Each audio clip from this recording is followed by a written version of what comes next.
En el 2016, el DNP dijo que el Sisbén tenía un problema. Mientras el número de personas en pobreza estaba disminuyendo para el DANE, en el Sisbén aumentaban. Una de las conclusiones a las que llegó el DNP fue que la gente estaba haciendo trampa en las entrevistas. Para demostrarlo, cruzó la base de datos de pensiones y del sistema de salud con la base de datos del Sisbén. Con esto, la entidad marcó 653,000 casos, abro comillas, en verificación, cierro comillas. Personas que tenían altos ingresos y que aparecían como personas fallecidas. Así fue que inició una campaña pública. Julio es un abuelo solitario que necesita toda la ayuda que pueda recibir. Gracias a la ayuda del Estado, va a poder asegurar su comida del mes. Yo sé que esa plática era para usted, pero me le colé. No más colados en el Sisbén. Déjale la oportunidad a los que la necesitan. Para el DNP, el problema no era la falla del Estado en manejar sus propias bases de datos. El gobierno presentó este esfuerzo como una victoria en contra de un grupo de personas malintencionadas que se había logrado gracias a la tecnología. Muchas veces es un peldaño para hacer trampa, como me inscribo al Sisbén, falsifico algunos papeles o digo que vivo en donde vive tal persona y así puedo acceder a otras ayudas, porque el Sisbén también es un peldaño para otras cosas. También sucede con el servicio militar, sucede con muchas cosas en este país. Entonces el problema no es solo del Sisbén, es cómo estamos estructurando los programas en este país. La corrupción, que no es la corrupción de los políticos, es la corrupción de todos. Es saltarse la fila en un Transmilenio, en un banco. Es la corrupción en todos sus sentidos, hacer trampa para beneficiarme a mí mismo y no pensar en el daño que le estoy haciendo a otros. Hay personas que tienen modos de pagar una clínica privada, un médico particular, pueden y no lo hacen. Entonces le están quitando el cupo a una persona que en realidad sí lo necesita. Cambia su puntaje para parecer más de un estrato más bajo y le quita la oportunidad, por ejemplo, a personas como nosotros de acceder a una beca del Estado o un Serpilopaga, por ejemplo. Porque eso es para los pobres, que no les roben el bienestar a los pobres. Lo que quedó de esto lo retrata una cuenta de YouTube llamada Los Montañeros. Pendeja, ¿dónde estará? ¿Dónde estará? Nada que se ve por ahí. ¡Ay, vienen los del censo! ¡Mira, viene Gabriela! ¡Ay, vienen los del Sisbén! ¡Alejandro, Alejandro! ¡Juntamos el televisor, Alejo! ¡El equipo, la nevera! ¡Ya vienen del Sisbén, rápido! Saquen todo para que vean que somos bien pobres y nos den el Sisbén. Esto que acaban de oír es un fragmento de un video de parodia de la cuenta Los Montañeros. Lo pueden encontrar en YouTube como El Censo para el Sisbén, Los Montañeros. Y como escucharon, se retrata un prejuicio arraigado en nuestra sociedad, que a través de la trampa, las ayudas del Estado terminan en personas que tienen recursos para vivir la buena vida. Bienvenidos al tercer episodio de la serie Experimentando con la Pobreza, un proyecto de Fundación Carisma con la producción de Sillón Estudios. Yo soy Sara Trejos y en este episodio hablaremos de cómo el Sisbén está buscando a los mentirosos y colados y de paso dando la información personal de las personas inscritas en el Sisbén a empresas privadas. Todo esto lo que nos hace entender es que pareciera que el punto de partida del DNP es que si alguna familia ya recibe ayudas del Estado y por alguna razón termina mejorando su nivel de vida, no va a ser tan tonta de ir a contarle a las entidades para que les quiten el beneficio. Según el COMPES, que avala la actualización del Sisbén, hacia 2015 había personas que ya no necesitaban los subsidios tanto como otras.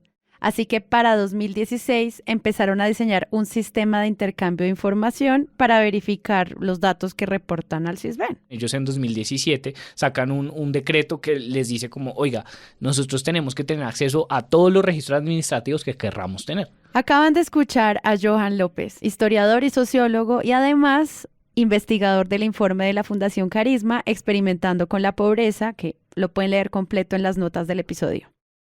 Se está refiriendo al decreto 441 del 2017 que publicó el DNP.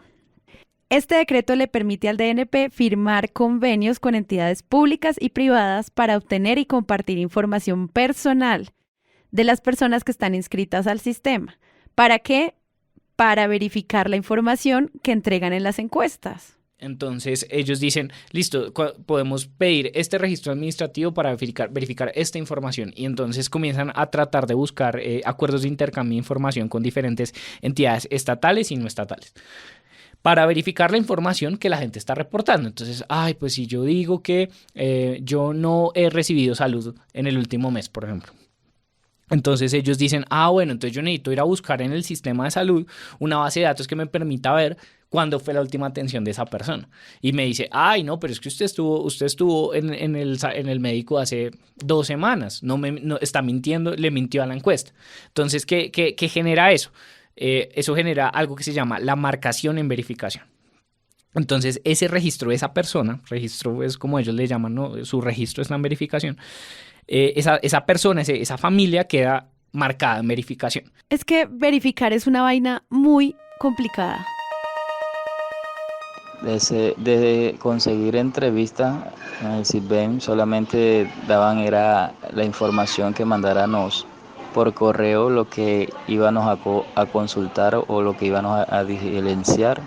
Esas eran las respuestas que nos daban, pero como tal nunca respondían ni nunca obtenían las respuestas. Y tampoco sabemos cómo salir de verificación. No sabemos en qué base de datos quedamos registrados como tal. O sea, la verdad, yo digo que sí, porque la verdad es que, bueno, nosotros acá no sabemos cómo es eso. Otra cuestión, acá no mandan una persona que venga establemente de pronto a decir las cosas acá sobre el CISBEN. Nosotros acá estamos dispensados a muchas cosas, entonces necesitamos que nos mandan unas personas que vengan a verificar los CISBEN que se encuentran en el estado que nosotros vivimos. Miren, hay 2 tipos de resultados en los procesos de validación que hace el CISBEN. El más grave es la exclusión, que sucede cuando se encuentra que la persona registrada ya falleció, cuando hay una orden judicial o cuando un registro está duplicado. El otro resultado es la marcatón en verificación. En este caso, el DNP le informa a la entidad territorial, los municipios, que hay alguna inconsistencia y le corresponde a esta informar a la persona y decidir si la excluyen del sistema o si la vuelven a entrevistar. Si los municipios no hacen nada con estos supuestos colados, el decreto le permite al DNP durante los siguientes 6 meses al aviso de verificación pedirle a todas las entidades que le dan programas sociales a esas personas en verificación que retiren los beneficios a las familias. Y vean, hay 9 formas para marcar en verificación. 1. Te pueden verificar si hay cambios de residencia sin que se pida una nueva encuesta. 2. Porque hay un registro de fallecimiento en otras bases de datos. 3. Y este es muy raro, porque hay un cambio no justificado de información determinado por el DNP. 4. Porque hay un registro de ingresos superiores a los valores que se determinó por el DNP. 5. Porque hay novedades en las condiciones socioeconómicas que nadie las reportó. 6. Porque hay reportes de las entidades territoriales. ¿De qué? 7. Porque hay reportes de las entidades que administran beneficios. 8. Porque hay inexactitudes o hay incongruencias en la información. Y finalmente, 9. Cualquier otra inconsistencia. Si hablan fuera de turno, hay tabla. Si miran por la ventana, hay tabla. Si miran mis sandalias, hay tabla. Si sacan menos de 9, sea quien sea, hay tabla. La persona o necesita que le hagan una nueva encuesta, o si en 6 meses no ha solucionado esa nueva encuesta, lo pueden sacar del beneficio social que estaba recibiendo. ¿Por qué? Pues básicamente por mentiroso. Entonces, es esa opción de ese doble castigo. O tienes una nueva encuesta y verificamos esa información, o te excluimos de los beneficios sociales. Y entonces eso generó que ahorita el DNP tenga 34 acuerdos con entidades públicas y privadas. Y generalmente las privadas son Data Crédito y TransUnion, que son básicamente las 2 centrales de riesgos financieros del país. ¿Y qué más pueden saber? Matrículas. Entonces, por ejemplo, ellos pueden verificar si yo digo que yo soy técnico, ¿no? Entonces, pero resulta y pasa que yo en realidad soy profesional. Entonces ellos pueden ir a los sistemas de matrículas, ya sea de educación superior o educación básica, y decir como, hey, no, o sea, aquí aparece que usted tiene un grado profesional. Entonces tome marcación por verificación y necesitan ir a verificar la información. Si tienes acceso a servicios públicos domiciliarios. Entonces en gastos también está, pues si has pagado o no al seguro social, a salud, a pensión, que por ejemplo, cuánto estás pagando de servicios públicos, si tienes créditos bancarios, si tienes líneas celulares. Saber que pueden acceder a tanta información le puede poner los pelos de punta a muchas personas. Pero lo realmente grave es que no hay una forma sencilla de conocer cuál es la información que está generando la inconsistencia y en cuál de todas las bases de datos se encuentra el problema para que uno se acerque y solicite que se modifique en caso de que sea errónea. Todo esto antes de que el Sisbén termine por excluir a las personas y éstas puedan perder los beneficios a los que tienen derecho. Yo tuve un primer hogar, ¿verdad? El primer hogar, ellos también la sacaron del Sisbén. Ella que totalmente por fuera, ella y el niño que ya tiene a cargo, que tuvo conmigo. Y ella le hace lo imposible. Entonces, yo por esos dos casos es que he tenido que ir pues de mi hermana y de ella con el niño. Entonces, no ha habido poder humano. No ha habido, he luchado, no sé qué hay que hacer. Entonces, sí es una encuesta, no puede decirlo como un día salió el director a decir que vayamos, si somos afro, si somos indígenas, ya nos podían dar comprobante y esa valía. No es lo mismo. Para los programas sociales, para meter las personas en el régimen social en salud, para una ayuda económica al Estado, para adquirir un subsidio en educación, la encuesta que el gobierno toma es la del Sisbén. Esa mentira no nos la pueden echar a nosotros que otra encuesta de afro indígena es la que vale. No. Porque eso lo hemos comprobado nosotros. Ya hoy en día no se puede jugar con la mentalidad de la gente. Hoy en día la persona con la que usted menos hable es bachiller como mínimo. Y usted no podía decirle cosas que no son. O si no, uno consulta en Google y ahí está toda la información.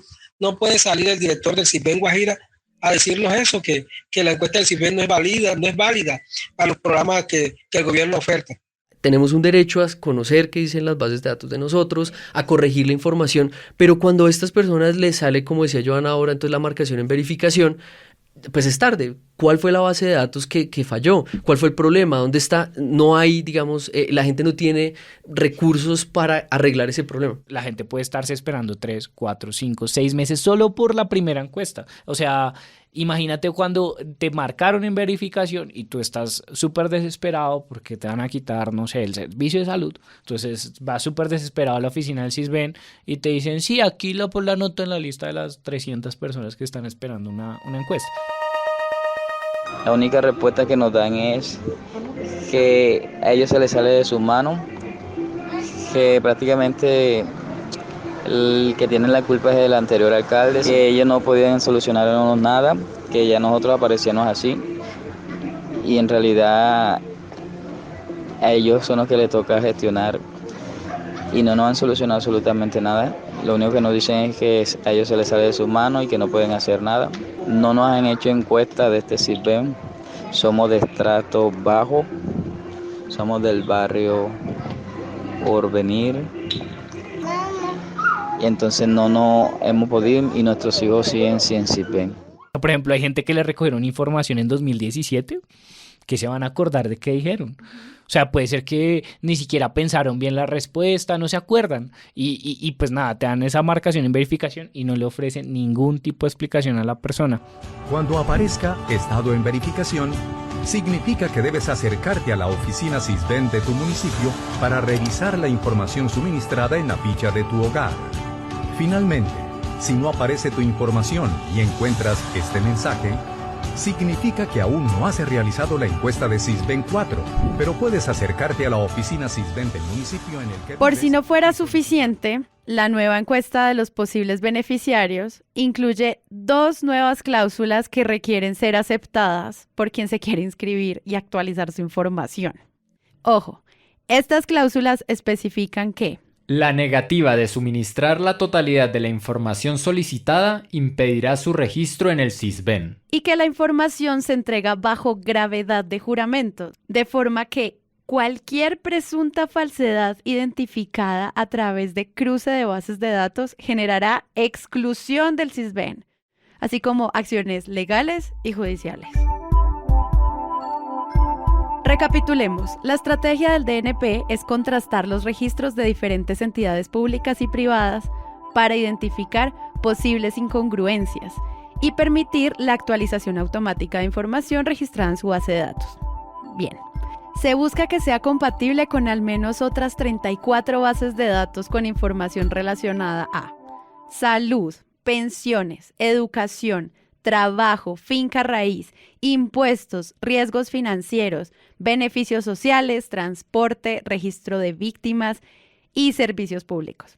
Para lograr esta compatibilidad o, como lo dicen, interoperabilidad, el DNP consideró conveniente realizar acuerdos con muchas entidades públicas, obviamente, pero también con empresas privadas para compartir información. Ese es el caso del convenio que suscribió con Experian, una multinacional que además es propietaria de Data Crédito. Ya saben, si te reportan en Data Crédito, el Sisbén lo sabrá. Hola, soy José Luis Rossi, presidente de Experian en América Latina. Me alegra y agradezco su interés en unirse a nuestro equipo. En Experian estamos en la constante búsqueda de personas que nos ayuden a alcanzar nuestro objetivo de crear un mejor futuro. Lo hacemos a través de nuestra misión de ayudar a las empresas y consumidores a darle poder a los datos para alcanzar sus sueños. La clasificación es pública. O sea, tú puedes poner cualquier cédula y te sale la clasificación. Pero en temas, o sea, en temas de privacidad precisamente era lo que hablaba Juan, ¿no? No es como un individuo como, ay no, yo me descuidé y me salió me escapó, me robaron mi clasificación del Sisbén. No es tanto así, sino también es un interés, digamos, político, una cuestión por diseño del DNP en el que esos datos también son moneda de cambio.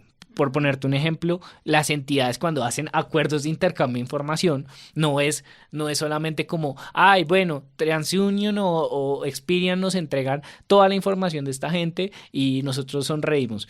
No, es un intercambio de información en el que el DNP le dice, vea, aquí está toda la gente que está en el Sisbén y aquí está toda su información, ustedes vean a ver qué hacen con eso. Entonces ellos dicen, qué chimba porque podemos crear productos financieros y sí, o sea, perfilar a esta gente y a la vez ellos reciben pues esta información financiera que están en Data Crédito, en TransUnion. Como lo señala Joan, en agosto de 2018 el DNP y Experian firmaron un acuerdo para habilitar el cruce de información.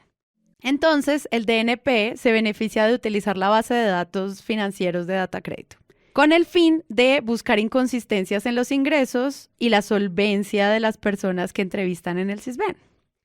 En particular, el acuerdo le permite al DNP acceso a dos tipos de sistemas. Cuánto, que se escribe con Q, permite estimar el rango más probable de ingresos de una persona, dando una noción del valor estimado de los ingresos. Y el acceso a la información financiera en los titulares que están registrados en la base de datos. Por ejemplo, rango aproximado de edad, género, número de créditos, cuántos créditos han tenido, cuál es el porcentaje de uso de tarjetas de crédito, cuáles son los datos de contratos con empresas de telecomunicaciones como la cantidad de líneas celulares que la gente tiene, el valor de las cuotas para compra de aparatos. Y como de eso tan bueno no dan tanto, Experian también se beneficia. ¿Cómo? Pues con la información de carácter que no es reservada del Sisbén. La multinacional puede utilizar esta información para el desarrollo de aplicaciones y servicios para sus clientes. ¿Que quiénes son? Los bancos. En este negocio, pues, los bancos requieren mucha información para estimar el riesgo al prestar a personas de bajos recursos. Como dicen por ahí, nadie sabe para quién trabaja. La información entregada al Sisbén terminaría ayudando a los bancos a tener un perfil de riesgo crediticio de las personas más vulnerables. Este es un esquema de explotación de los datos personales donde gana el DNP y Data Crédito a costa de información de las personas inscritas en el Sisbén, a quienes nunca les preguntaron si querían que su información fuera usada por entidades financieras. Sí, me he dado cuenta que la encuesta del Sisbén es usada por los bancos porque me llegó la apertura de la cuenta y yo no había solicitado la apertura de la cuenta. Me ubicaron, me solicitaron que que para abrirme una cuenta, que había tales entidades que estaban ofreciéndola y que solo debía usar mi teléfono. Sí le da uno miedo a veces gente mala en la tecnología que cogen y explotan al otro, al que no sabe. Que ahí, al llenando la encuesta, dice que se autorizó que se manejen mis datos. Y uno mira si dice autoriza o no autoriza. Yo autoricé y me llegó la solicitud para abrir la cuenta, para la bancarización. Pero bueno, mientras tanto hay que estar pila y a cada rato estarse verificando por el número de cédula qué deudas tiene y tal. Yo a cada rato lo hago para ver si alguien ha autorizado mi número de cédula para algo. La prioridad del Departamento Nacional de Planeación es establecer modelos de vigilancia que aseguren la calidad de sus bases de datos. Poco se ocupa de las consecuencias que pueden traer este tipo de modelos de perfilamiento. Y Experian, como usa datos de terceros para alimentar su base de datos, pues se exime de toda responsabilidad frente al uso que le dé el DNP y a su información. Y la cuestión es que no está claro que este acuerdo cumpla del todo con la ley que protege los datos personales en Colombia. De acuerdo con la ley 1581 de 2012, se deben respetar una serie de principios para el tratamiento de datos personales. Entre estos se encuentra el principio de finalidad, que básicamente exige que el tratamiento responda solo a los fines para los cuales los datos fueron entregados, no para otros. Estas limitaciones provocan algunas preguntas que el DNP debe aclarar. Particularmente, si una persona entrega sus datos personales para que se realice la evaluación y calificación de su situación, sobre todo con el objetivo de obtener beneficios sociales, ¿qué justifica usar esos mismos datos personales para que en Experian desarrollen productos y servicios bancarios? De momento, lo cierto es que este sistema de vigilancia centrado en las personas con menos recursos acepta condiciones que no aceptaríamos para otros grupos sociales. Bueno, ¿esto dónde nos deja? ¿Por dónde podríamos empezar a desenredar este problema? Lo primero y más inmediato es que ante una verificación, las personas tengan claro un procedimiento que permita conocer de forma rápida y sencilla qué información es la que arrojó la anomalía. ¿Cuál es la fuente de dicha información? Es decir, ¿en qué bases de datos está? ¿De qué bases de datos proviene? Y asimismo, una forma ágil para corregirla si es errada. También se debe evitar la entrega de la información de las personas inscritas al SISBEN para fines distintos por la que fue recogida. Y de forma más general, todo este enredo en última responde a la forma en que abordemos el problema de la pobreza. Cuando se analizan los discursos y objetivos de estas tecnologías, vemos un sistema pensado para buscar inconsistencias entre las personas inscritas, para recortar la cantidad de personas que pueden acceder a beneficios. Esto se sostiene en una narrativa de eficiencia del gasto y de focalizar mejor los beneficios sociales, obviamente. Pero lo que vemos es una política social que más que encontrar las personas que en serio requieren ayuda del Estado, como ocurrió en la pandemia, y generar una mayor comprensión de la pobreza para buscar soluciones, lo que hace es buscar mentirosos. De esta forma, aparece un diseño que utiliza la tecnología para descartar a las personas y no para incluir a los grupos que están históricamente excluidos. La narrativa del Departamento Nacional es que el problema son los colados. Por eso centra su vigilancia y tecnología en personas vulnerables. Experimenta con su información personal sin mayor consideración con las consecuencias que puede traer este tipo de perfilamiento. Al mismo tiempo, este enfoque esconde el problema real, la incapacidad del Estado de reducir la pobreza. Los sistemas de clasificación para la entrega de beneficios ayudan a enmascarar un problema de acceso democrático a recursos del Estado. Este no es un problema técnico, en el fondo es político. O sea, básicamente la idea siempre es como que la idea de estos subsidios, de estos subsidios de entregas monetarias es como darle un piso a la gente que les permita como numéricamente, monetariamente salir de la pobreza. O sea, la pobreza monetaria tiene como unas líneas muy claras, como si estás arriba de 160,000 pesos mensuales, ya no estás en pobreza extrema. Entonces, por eso es que esos montos son así, porque la idea no es como que la gente se haga rica, ni que les paguen todo, sino sencillamente hacer algo para que esa persona, mágicamente por la magia del Estado, salga de la pobreza. Es muy fácil como que uno esté en el top de los ingresos en Colombia con ganarse 3 salarios mínimos, ya estás en el top 10% de las personas. Primero nosotros empezamos a investigar y ese final de año salió el reporte especial de Philip Alston, quien era en el momento relator especial para la pobreza extrema, y habla de este problema, porque no es solamente el problema de la pobreza extrema, sino es la datificación o el uso intensivo de datos para entender y para administrar la pobreza extrema. Y dentro de los problemas que hay es esto, los problemas de exclusión, los problemas de discriminación, el uso de datos, también un poco como ese cambio de estatus en la privacidad, ¿no? Los datos de las personas más vulnerables en Colombia, pues las entidades pueden hacer lo que quieran con ellos, porque igual vamos a encontrarlos, porque igual queremos llegar hasta allá, mientras que con otros grupos de población pues esos datos no se tocan porque no necesitamos encontrarlos, no tenemos una idea de quién o quiénes o cómo se ve exactamente la pobreza. Esta crítica no parte de decir es que los verdaderos pobres, la verdadera condición de pobreza es esta y no la que dice el DNP, no se trata de eso, porque como lo decía Joan, estos son mecanismos que utilizan datos, que utilizan instituciones, que utilizan leyes para crear la pobreza. Entonces la crítica no tiene que ver con es que hay personas en una condición que realmente sí es de pobreza y usted no la está teniendo en cuenta, sino es que para ese mundo que usted crea, que el DNP crea, el mundo de la condición de pobreza a través de todos estos instrumentos, en ese mundo ocurren estos problemas y estas injusticias, digámoslo así.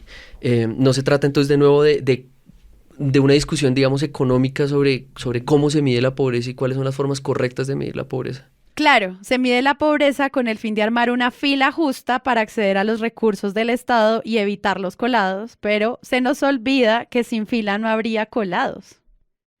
La focalización de los beneficios es una lección, así como detectar a las personas que se encuentran en situación de pobreza.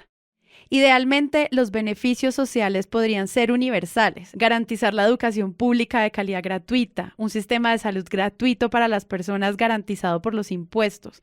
Otros países han enfocado su sistema de beneficios sociales sobre la relación entre empleadores y empleados, quienes se distribuyen las cargas de los aportes. Mientras estas posibilidades se suelen descartar en el debate público con el argumento de la escasez de recursos o el mercado laboral mayoritariamente informal, otras escapan de nuestra imaginación por prejuicios propios de una sociedad clasista. Sí, es imprescindible focalizar para distribuir los recursos, pero ¿por qué son las personas en situación de pobreza quienes deben soportar el escrutinio del Estado? ¿Por qué no nos concentramos en vigilar a las 10 de cada 100 personas que tienen grandes ingresos? ¿Cómo podemos tener sistemas de datos que apunten a la redistribución y vean los ingresos mínimos como derechos? También es un problema de los objetivos de nuestra democracia. ¿Debemos ocuparnos en disminuir el gasto social vigilando a los más vulnerables? ¿O debemos enfocarnos en mejorar las posibilidades de todas las personas para que puedan superar la pobreza y no solo a los primeros que están en la fila? El CISBEN tiene un equipo multidisciplinario de más de 30 personas en Bogotá, 32 coordinadores departamentales, más de 1,000 personas en municipios recogiendo información. En vez de excluir, podrían trabajar en cómo solucionar el problema real, la fila, no el colado. Acabas de escuchar Experimentando con la Pobreza, un podcast enfocado en la divulgación de información sobre el CISBEN y los proyectos de analítica de datos en Colombia a cargo de la Fundación Carisma. La conducción es de Sara Trejos. La coordinación de la investigación es de Juan Diego Castañeda, abogado y excoordinador de investigación de la Fundación Carisma, y la investigación es de Joan López Solano, autor del informe de la Fundación Carisma Experimentando con la Pobreza. La producción de este podcast es de Sillón Studios. El guión es de Pablo Convers. La edición es de Gabriela Supelano. Sara Trejos y Paula Villán son las productoras. El fact-checking es de Juan Diego Castañeda y Joan López Solano. El diseño gráfico es de Daniela Moreno de la Fundación Carisma. Y la música es de Gabriela Supelano. Agradecemos especialmente a Milena, Catherine, Johnny, Daneris y Alexander por contarnos sus testimonios para este podcast. Gracias por escuchar.